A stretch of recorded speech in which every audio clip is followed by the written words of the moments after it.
In 2028, the Olympic Games return to Los Angeles, bringing with them a sport that has been absent from the program for 128 years. Cricket is the second most popular sport on the planet, with a global fan base exceeding 2 billion people. For more than a century, that entire demographic has been disconnected from the world's largest sporting stage. The only time cricket actually appeared as an official Olympic event was 1900, during the chaotic Exposition Universelle in Paris. That tournament was a documented farce. It consisted of a single match played on a cycling track between a British amateur club and a French side made almost entirely of British expatriates who had moved to Paris to build the Eiffel Tower. The event was so poorly organized that the players didn't even realize they were competing in the Olympics. The match was only retroactively granted Olympic status by the IOC 12 years later. Following that accidental debut, the Olympics and the cricket world essentially ignored each other for the next 12 decades. 3 systemic incompatibilities kept these organizations apart for over a century. These barriers were defined by operational logistics, geopolitical borders, and institutional finance. Bringing these 2 behemoths together required a mutation of the sport's core format and a massive shift in global broadcast incentives. First, there was the sheer length of the game. Traditional test matches take 5 days to complete. That duration makes a multi-team tournament impossible to fit within a 16-day Olympic window. Then there is the matter of the pitch. Cricket requires a highly specialized, expensive central square that cannot be easily repurposed. For most host cities, building a dedicated stadium for a 2-week event is a prohibitive investment.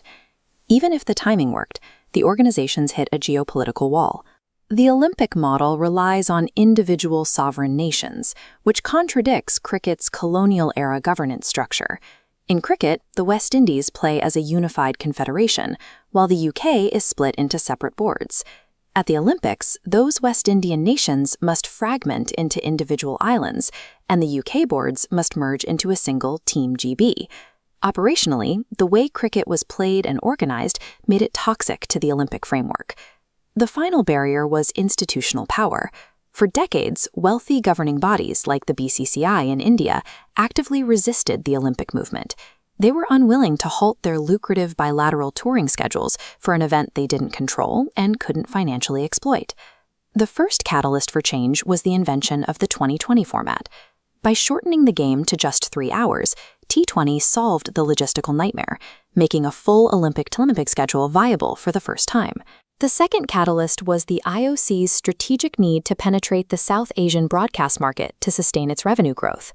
Adding cricket to the 2028 program is projected to increase the value of Olympic broadcast rights in India by at least $100 million. That mutual financial windfall created a strategic alignment, leading the BCCI to officially back the Olympic bid in 2020. The confirmed LA28 plan is a compact 6-team tournament for both men and women, held at a temporary venue in Pomona. But fitting a global sport into just 6 slots requires a departure from traditional qualifying standards. This diagram shows the IOC's mandate of universality. Teams qualify via continental representation, ensuring a global footprint regardless of rankings. But because only 1 team qualifies per region, top-ranked sides like Pakistan or New Zealand face exclusion simply by sharing geography with powerhouses. The result is a system that ensures a diverse field by intentionally excluding some of the highest-performing teams on the planet. We have moved from an accidental match on a Parisian cycling track in 1900 to a highly calculated broadcast spectacle in Los Angeles.